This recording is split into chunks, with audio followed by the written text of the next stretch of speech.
एक बार की बात है। एक गांव में संगीता अपने पति और देवर के साथ रहती थी।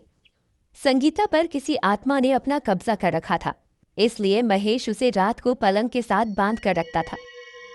रात होते ही उनके घर से अजीब अजीब सी डरावनी डरावनी आवाजें आने लगती थीं, जिसकी वजह से उनके पड़ोसी बहुत डरते थे।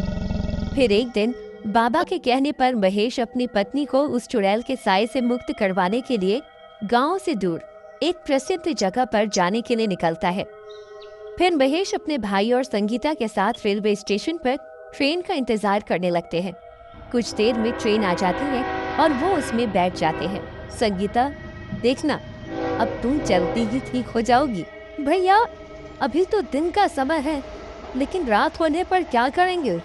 अगर रात होने पर भाभी चुड़ैल बन गई तो ट्रेन में सफर कर रहे यात्रियों का क्या होगा? अरे नहीं नहीं, ऐसी बातें मत करो भाई, अगर किसी ने सुन लिया तो मुसीबत आ जाएगी। मैं रात होने पर कुछ ना कुछ उपाय कर लूंगा।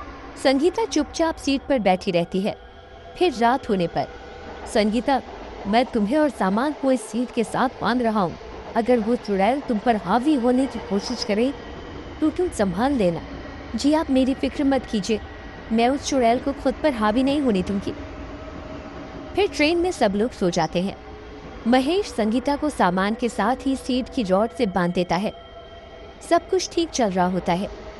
ट्रेन अपनी मंजिल की तरफ बढ़ रही होती है। तभी एक चोर चोरी करने के इरादे से ट्रेन के अंदर इधर उधर सामान की तलाश कर रहा होता है।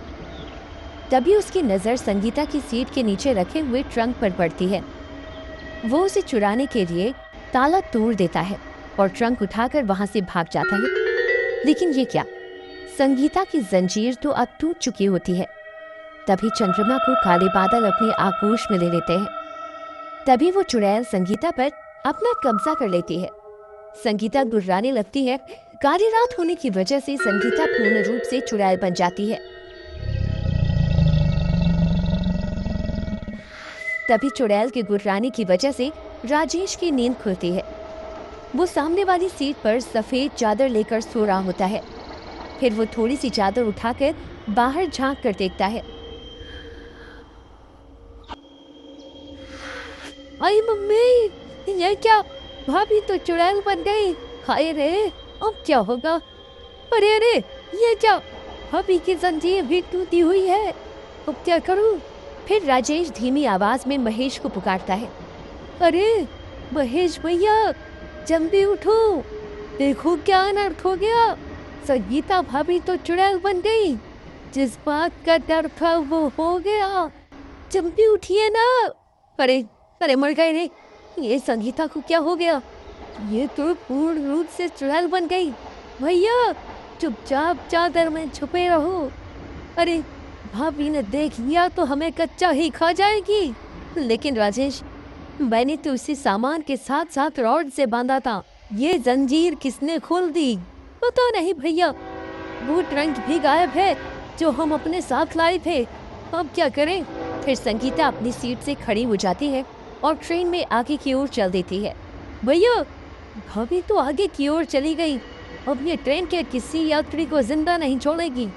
फिर संगीता गुर्राते हुए आगे की ओर बढ़ती है। तभी उसकी आवाज सुनकर एक यात्री की नींद खुलती है। अरे यह कम बखत कौन है जो इतने डरावने डरावने खर्राटे ले रहा है? कौन है? अरे कौन है वहाँ जो इतनी जोर जोर से खर्राटे ले रहा है? चुपचाप शांति से सो जा, नहीं तो अच्छा नहीं होगा। फिर इतना बोलकर वो गांव वाला फिर से सोने लगता है। लेकिन संगीता अभी भी गुर्राते हुए आगे की ओर बढ़ रही होती है।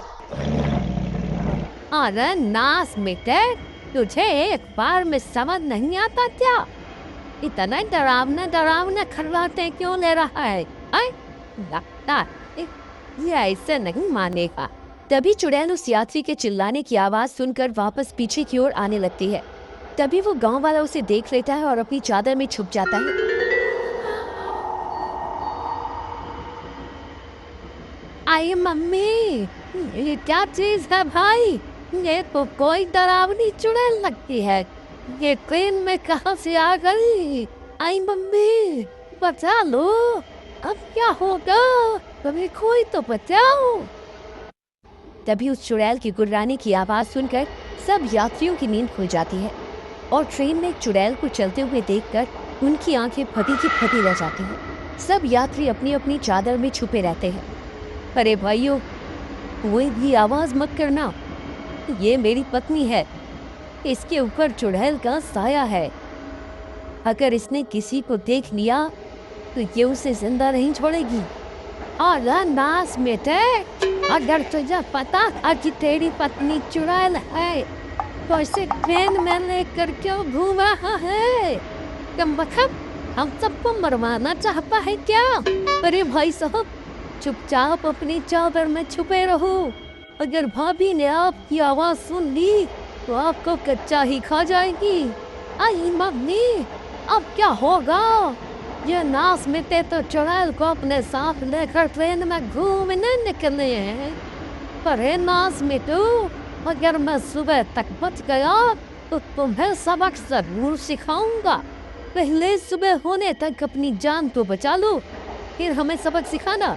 सब लोग उस चुड़ैल को छुप छुप कर देखते रहते हैं। तभी एक स्टेशन आता है और ट्रेन वहां